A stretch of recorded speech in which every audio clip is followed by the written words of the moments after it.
Imagine कीजिए आप एक स्मॉल बिजनेस ओनर है। आपकी फैक्ट्री ठीक चल रही है, वर्कर्स काम कर रहे हैं, ऑर्डर्स भी आ रहे हैं। लेकिन एक दिन आपको गवर्नमेंट ऑफिस से नोटिस मिलता है। आप सोचते हैं कि शायद कोई बड़ी गलती हुई होगी। लेकिन जब नोटिस पढ़ते हैं तो पता चलता है कि आपने सिर्फ एक कंप्लायंस डॉक्यूमेंट समय पर सबमिट नहीं किया था। बस इतनी सी गलती के लिए आपके खिलाफ क्रिमिनल केस शुरू हो सकता था। सुनने में अजीब लगता है, लेकिन भारत के कई पुराने लॉज में ऐसी प्रोसीजरल मिस्टेक्स पर भी क्रिमिनल पनिशमेंट का रिस्क था। गवर्नमेंट ने महसूस किया कि हर मिस्टेक क्राइम नहीं होती। कई बार लोग जानबूझकर नहीं, बल्कि प्रोसेस की कॉम्प्लेक्सिटी की वजह से गलती कर बैठते हैं। यहीं से शुरू होती है जन विश्वास एक्ट 2023 की कहानी। दिसंबर 2022 में गवर्नमेंट एक नया बिल लेकर आई। इसका सिंपल आइडिया था ट्रस्ट नॉट फियर, यानी लोगों और बिजनेसेस को अननेसेसरी क्रिमिनल केसेस के डर से बचाना। जब एक्सपर्ट्स ने पुराने लॉज की रिव्यू की तो पता चला कि कई प्रोविजंस ऐसे हैं जहां जेल पनिशमेंट की जरूरत नहीं है।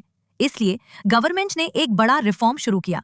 जन विश्वास एक्ट के थ्रू 42 सेंट्रल एक्ट्स में चेंजेस किए गए और 183 प्रोविजंस को डीक्रिमिनलाइज किया गया। मतलब कई ऑफेंसेस में जेल की जगह मॉनेटरी पेनल्टी या एडमिनिस्ट्रेटिव एक्शन का सिस्टम लाया गया। इस लिस्ट में कुछ इंपॉर्टेंट एनवायरमेंटल लॉज भी शामिल थे, जैसे environment protection act 1986, air act 1981 और पब्लिक लाइबिलिटी इंश्योरेंस एक्ट 1991। मान लीजिए किसी इंडस्ट्री से पेपर वर्क या रिपोर्टिंग में माइनर कंप्लायंस इशू हो गया। पहले ऐसे मामलों में क्रिमिनल प्रोसीडिंग्स शुरू हो सकती थी। जन विश्वास एक्ट ने कई टेक्निकल वायलेशंस के लिए पेनल्टी बेस्ड अप्रोच को प्रमोट किया। सिर्फ एनवायरमेंट सेक्टर ही नहीं, टेक्नोलॉजी और इनोवेशन सेक्टर में भी चेंजेस किए गए। Information technology act 2000, patents act 1970, trademarks act 1999 और कॉपीराइट एक्ट 1957 जैसे लॉज में भी कुछ प्रोविजंस को सिंप्लीफाई किया गया। गवर्नमेंट का कहना था कि इससे ईज ऑफ डूइंग बिजनेस बढ़ेगा, इन्वेस्टमेंट आएगी और कंप्लायंस प्रोसेस आसान होगी। लेकिन पार्लियामेंट में इस बिल पर डिबेट भी हुई। सपोर्टर्स ने कहा कि इससे ट्रस्ट बेस्ड गवर्नेंस मजबूत होगी।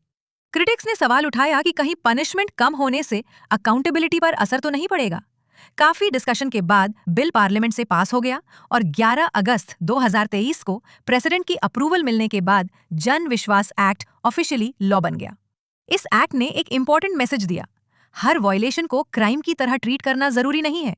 सीरियस ऑफेंसेस के लिए स्ट्रिक्ट एक्शन होना चाहिए, लेकिन माइनर प्रोसीजरल मिस्टेक्स के लिए रिफॉर्म और कंप्लायंस भी एक सोल्यूशन हो सकता है। आज जन विश्वास एक्ट को इंडिया के बिगेस्ट लीगल रिफॉर्म इनिशिएटिव्स में से एक माना जाता है, क्योंकि इसने 42 लॉज और 183 प्रोविजंस में चेंजेस करके गवर्नेंस के अप्रोच को पनिशमेंट से ट्रस्ट की तरफ शिफ्ट करने की कोशिश की। अगर आपको ये लीगल स्टोरी पसंद आई हो तो वीडियो को लाइक, शेयर और सब्सक्राइब जरूर करिए। मिलते हैं नेक्स्ट लीगल स्टोरी के साथ।